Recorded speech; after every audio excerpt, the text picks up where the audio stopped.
Welcome to USA 24 News. Today's breaking news. When will we know who won? It's almost a week after millions of Americans went to the polls to cast their vote last Tuesday, and we're still waiting for the final result. We now know the Democrats retain control of the Senate, but there is still one more result to come in, and that's in Georgia, where a runoff election will take place next month. We are also waiting for a final result for the House, but we're nearly there. Latest projections from CBS News, the BBC's partner in the U.S., put Republicans on 214 seats and Democrats on 210. The winner needs 218 for a majority. The delays are due to the decentralized way in which elections are set up in the U.S., in which states have varied rules for how mail-in ballots are counted. It is not unusual to have results trickling in over days and weeks, but this year the razor-thin margin means control of the House is in the balance for longer. If you want to read more about why it's taking so long, it's all in. Trump is the leader of our party. The pro-Trump members of Congress have been largely silent so far on Sunday, but some gave the former president their resounding backing in the last few days. Elise Stefanik, who is the third-ranking House Republican, endorsed him on Friday. "It's very clear President Trump is the leader of the Republican Party," she said in a statement. Also on Friday, New Jersey Representative Jeff Van Drew told Fox News he believed the former president had a positive impact on the midterm elections.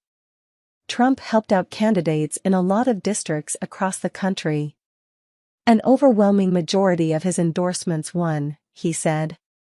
"Republicans are taking the majority, which was the goal in order for us to get America back on track. 2 years ago when Trump was in office, our country was much better off," he continued. "We were number one in everything, from energy to education, so I would be happy to have Trump return to office so we could return to the America we once were." Elon Musk gets into Twitter spat with Democratic Senator. Today's political news isn't all about the midterm results. There's an interesting ding-dong going on involving Twitter's new boss, and the news that the Senate is staying under Democratic control is relevant to it.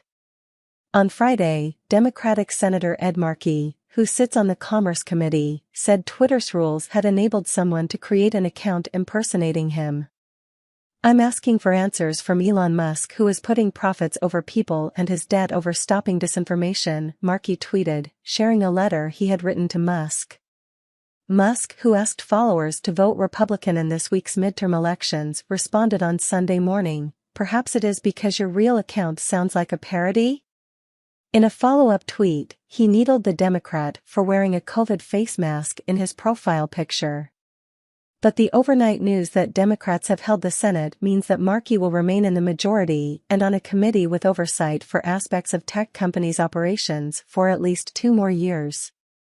Within an hour of Musk's reply, he shot back that the new Twitter owner should quit spending his time picking fights online. "Fix your companies. Or Congress will," he wrote. Why a Republican wave never happened. With inflation at 8% and poor approval ratings for President Biden, Republicans were hoping to make big strides in retaking Congress. Pollsters and pundits for weeks warned of an impending red wave which never materialized. While the party remains favored to win the House of Representatives, which is significant in curbing President Biden's ambitions, the Democrats have performed better than expected. Why? It wasn't all about the economy. Inflation and the economy, while top of the list of voter concerns, proved not to be as damaging to Democrats as they had feared, allowing their messages on abortion rights and warnings that American democracy was in peril to be heard. An energized Democratic base. Initial voter data suggests that turnout was at a historic high for a midterm in many parts of the country, a fact that some attribute, in part, to a Democratic base that was driven by young people motivated by issues like abortion rights. A referendum on Donald Trump. This year's midterms were also widely seen as a litmus test on Donald Trump's legacy and his continued influence over the Republican Party. The University of Texas John Taylor suggested that many voters who were on the fence may have decided to cast their ballots in an effort to undermine Trump's influence over the party.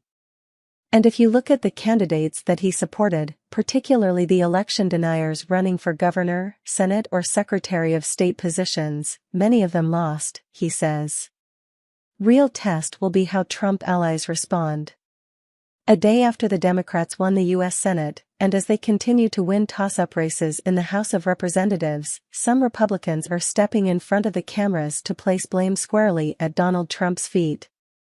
They are by and large, however, the usual suspects who have been regular critics of the former president in past. Senator Bill Cassidy, who said Trump-backed candidates underperformed in the midterms, voted to convict the former president in his second impeachment trial. Maryland Governor Larry Hogan, who said the former president cost the Republicans in the recent election, cast a presidential ballot for Ronald Reagan in 2020, not Mr. Trump. The real test will be if longtime Trump allies, people like Senator Lindsey Graham of South Carolina, members of the arch-conservative House Freedom Caucus, or prominent Republican governors, turn on him. Will they find other things to do when Mr. Trump holds a rally in their state? Will they hold their tongues if he runs for president? Will they risk Mr. Trump's ire if they aren't sufficiently supportive? At least so far, there's no sign of that. According to recent reports, the former president's allies are pushing Republicans interested in leadership positions in Congress to publicly support Mr. Trump's presidential aspirations. 1. Congresswoman Elise Stefanik of New York has already done so. If more follow suit, it could be an indication that, in spite of recent events, ambitious Republican politicians still view their path to success hinging on the former president's blessing. Mitch McConnell also getting heat from Republicans. As Republicans point fingers at each other for a poor midterm result this week, some are blaming former President Donald Trump, but others are faulting the party's Senate leader Mitch McConnell. McConnell and his deputies caved to Democrats on a whole host of issues, his Republican colleague Rick Scott told Fox News on Sunday. Scott is among a handful of senators calling for next week's leadership elections within the Republican caucus to be delayed. Others include Ron Johnson and Marco Rubio, both re-elected on Tuesday to their Senate seats in Wisconsin and Florida respectively. The Republican brand, set by Mitch McConnell on down, is not exciting, is not persuasive, is not convincing to voters, former Trump White House advisor Stephen Miller told Fox.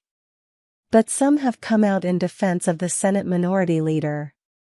Senator Tom Cotton of Arkansas told CBS's Face the Nation that McConnell should remain in his post and the party should focus on winning next month's runoff election in Georgia. Biden intends to run for re-election White House. If Donald Trump does run and wins the Republican nomination, then the 2024 race may look very familiar. President Joe Biden intends to run for president again and will make a decision either later this year or early next year, senior White House advisor Anita Dunn has said. Speaking to CBS News' Face the Nation program, Dunn said a potential announcement by his 2020 rival former President Donald Trump has no bearing on the announcement. You don't run for president because of what the other side is doing or what another candidate may be doing, she said. The president will run because he feels that he is the best person to continue the progress that we have made in this country. Members of the party have opined for months that the president should not run again or would choose not to run, with several raising concerns about his low approval ratings and advanced age. But Dunn is among a chorus of voices to back Biden for re-election following the midterms. Re-elected Michigan Governor Gretchen Whitmer and House Speaker Nancy Pelosi also showed their support for the president on their Sunday talk show rounds.